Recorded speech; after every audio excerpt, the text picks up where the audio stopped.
from an ERP standpoint, we're moving to Fulfil.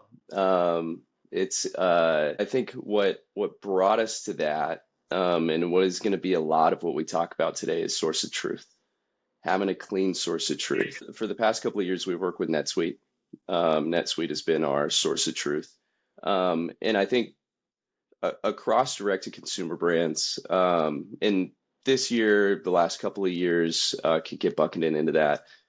Maintaining lean operations, maintaining fluid communication, cross-functional communication is absolutely paramount to the success of a brand. The ability to make quick decisions based off of the same data. And that's really what brings us to Fulfil is as we were continuing to refine that process, understanding the loops within our business, understanding the consistent decisions that need to be made, along with the ability to make ad hoc decisions. Moving to a platform that allows us to do that, like Fulfil, has the ability, is much more user friendly, is much more straightforward, is much less what I would say to being a non-finance guy. It's non-finance guy friendly. So that's what brings us to Fulfil today. And there's a lot of things that I'm sure we'll get into that we're really excited about that you guys, even since we signed on the dotted line, are bringing forward, continuing to bring forward new innovations within how brands can answer the right questions. Because simply having all the data doesn't mean you can ask the right questions and answer the right questions.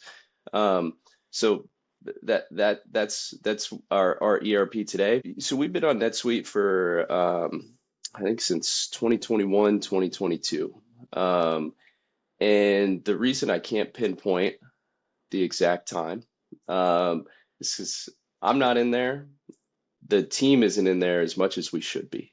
It's the finance notes that I've been sprinkling in is it works well for that. But in terms of being the authority, the trusted source for what we all hop into, not only from an operations, but a merchandising, a demand planning, a growth and marketing standpoint, the didn't sink its teeth into our rhythm. It didn't find a good spot in there. I'm thinking of all of the add-ons that were required just to work within the system. The team was much bigger internally when we were going through the NetSuite integration. The external team was much bigger. We had integration teams on retainer just to be able to work with the tool. Implementation took a long time, and the initial understanding for us was, those external integration partners would be at one time as we're going through integration.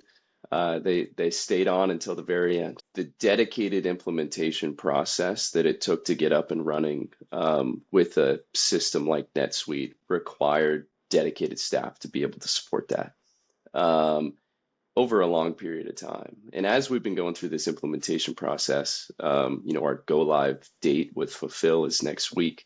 It's been a couple of months. It's been very straightforward, and it's been much more guiding than doing on our side.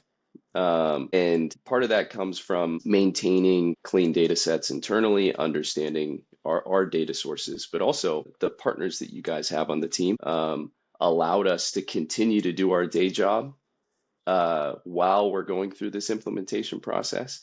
And it alleviated a lot of, we could look at it dollars for dollars. What happens a lot of times when you're going through a process of changing a big system, internal process, or an internal system like NetSuite to Fulfil, you think about the changing costs. And a lot of times you're having those introductory conversations. You're kind of sussing out the situation. Okay, I've been through this, spiel before. I've been through this pitch. But buying into it and then going through the process, it was seamless. As seamless as any major overhaul integration could be.